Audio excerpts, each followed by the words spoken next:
Olá pessoal, bem-vindos a mais uma aula e agora eu quero abordar com vocês o gerenciamento das partes interessadas do projeto, um assunto extremamente relevante e qual que é o objetivo dessa área de conhecimento. Vamos lá? Quando você se propõe a gerenciar partes interessadas, nós queremos identificar todas as pessoas, grupos ou organizações que podem impactar ou serem impactados pelo projeto. Eu quero conhecer quem são as minhas partes interessadas e eu preciso trazê-las todas para perto. Não podemos esquecer nenhuma parte interessada. É lógico que o nível de engajamento altera de acordo com a importância que aquela parte interessada tem para o meu projeto, mas nenhuma pode ser esquecida. Tenham isso em mente, né? Conhecendo então os processos aí de gerenciamento das partes interessadas, nós temos 4 processos, entre eles o processo identificar as partes interessadas, que é feito lá na iniciação do projeto junto com o termo de abertura, em que nós buscamos levantar o máximo possível de partes interessadas no projeto, de forma a conhecê-las, saber de suas necessidades, de suas influências, do poder que elas têm em relação ao projeto, para estabelecermos uma estratégia eficaz para gerenciar essas partes interessadas. Mais tarde, no planejamento, nós elaboramos o plano de engajamento das partes interessadas, que é um documento que vai definir como que esse processo de engajamento se dará ao longo do ciclo de vida do projeto. Depois, na execução, nós temos o processo gerenciar o engajamento das partes interessadas. Nós vamos trabalhar para poder estar junto a essas partes interessadas, corpo a corpo com elas, né? E o monitoramento controle é o momento que eu vou monitorar o engajamento das partes interessadas. Eu quero saber se elas estão satisfeitas, se seus requisitos estão sendo atendidos, se elas têm questões, queixas, quaisquer considerações a serem consideradas para que eu possa eventualmente agir de forma a corrigir defeitos ou problemas relacionados com o projeto, né? Bom, o que fazer em cada processo, eu já descrevi um pouco sobre cada um deles, mas apenas trazendo algumas informações adicionais e formalizando um pouco dos conceitos. Dentro de identificar as partes interessadas, eu quero saber quem são e que interesses elas têm. No processo planejar o engajamento das partes interessadas, eu quero analisar necessidades e desenvolver estratégias para lidar com essas partes interessadas. No processo de gerenciar o engajamento das partes interessadas, nós vamos comunicar com elas, incentivar a participação, estar próximas, não é? E controlar o engajamento das partes interessadas é o momento que eu vou monitorá-las e fazer eventuais ajustes sempre que necessário, né? Alguns conceitos-chave associados com essa temática é o seguinte: todos os projetos têm partes interessadas que afetam o projeto de maneira positiva ou negativa. Isso é condição sine qua non, né? Existem partes interessadas de alguma maneira, por mais simples que seja o seu projeto. Às vezes a parte interessada unicamente é você, no caso, né, que está fazendo aquele projeto, mas normalmente a gente tem mais do que nós, né, ou uma parte interessada envolvida ou engajada. A habilidade. Outro fator importante também, tratado como conceito-chave, é que a habilidade do gerente de projetos e da equipe para identificar e engajar partes interessadas é fator de êxito ou mesmo fracasso nos projetos. É importante salientar que uma parte interessada esquecida representa um risco no projeto lá na frente. Portanto, quanto maior nossa capacidade de identificar essas partes interessadas mais cedo possível, menos risco nós estamos sujeitos. Atividades de identificação, priorização e engajamento são realizadas de maneira rotineira dentro do projeto, ao longo de todo o ciclo de vida. É claro que pode acontecer de surgirem novas partes interessadas ao longo do ciclo de vida, na execução ou no monitoramento e controle, por exemplo, e aí eu vou deixá-las de lado? De maneira alguma. Eu tenho que trazê-la para o projeto, fazer a devida identificação dela, entendendo relações de poder, de interesse dentro do projeto. Eu tenho que envolvê-las, engajá-las no projeto. E se nós estivermos fazendo isso, certamente a gente está fazendo um trabalho completo de envolvimento e engajamento dessas partes interessadas e, portanto, estamos mitigando riscos dentro do projeto.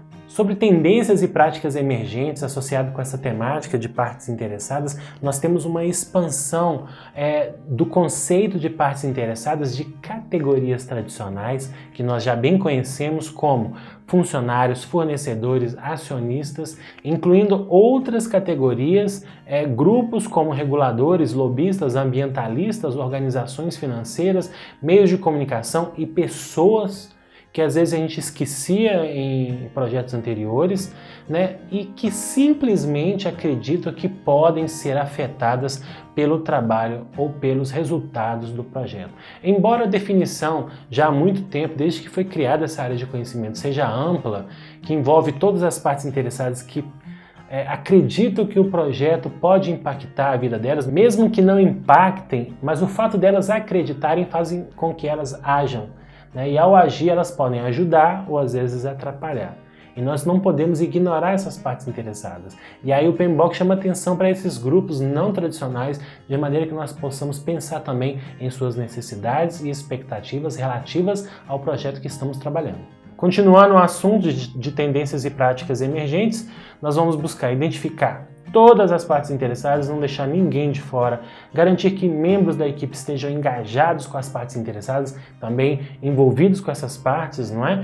Revisão periódica da comunidade de partes interessadas em conjunto com revisões de riscos. Eu quero saber quem são as minhas partes interessadas, se entrou mais alguém, e as relações disso com gestão de risco, ok? E trabalhar o conceito de criação conjunta junto às partes interessadas mais afetadas pelo trabalho. Incluir partes interessadas na equipe como parceiros, tá? Essa expressão é importante. Olha, eu estou incluindo na equipe, mas como parceiro, não como membro da equipe.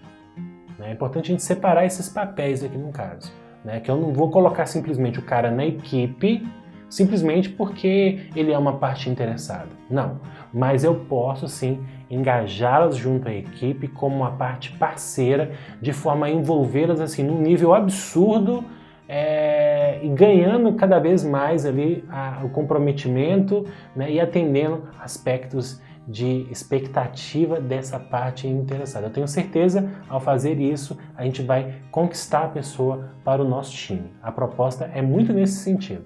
E o último item é capturar valor efetivo das partes interessadas, seja valor negativo, seja valor positivo, porque a gente pode aprender muito com esse processo, né, de entender a percepção negativa da parte interessada relativa ao projeto, como nós podemos melhorar o projeto. Às vezes eu insiro algum novo elemento que vai permitir eu lidar melhor com esse cenário, com essa situação, então é importante que a gente atue para capturar valor relativo a esse relacionamento com as partes interessadas. Em relação a considerações sobre tailoring, nós temos que considerar a diversidade das partes interessadas, quantidade e aspectos culturais. Existem aspectos culturais envolvidos, são muitas partes interessadas que eu tenho que endereçar atenção, então esses aspectos têm que ser pensados, né?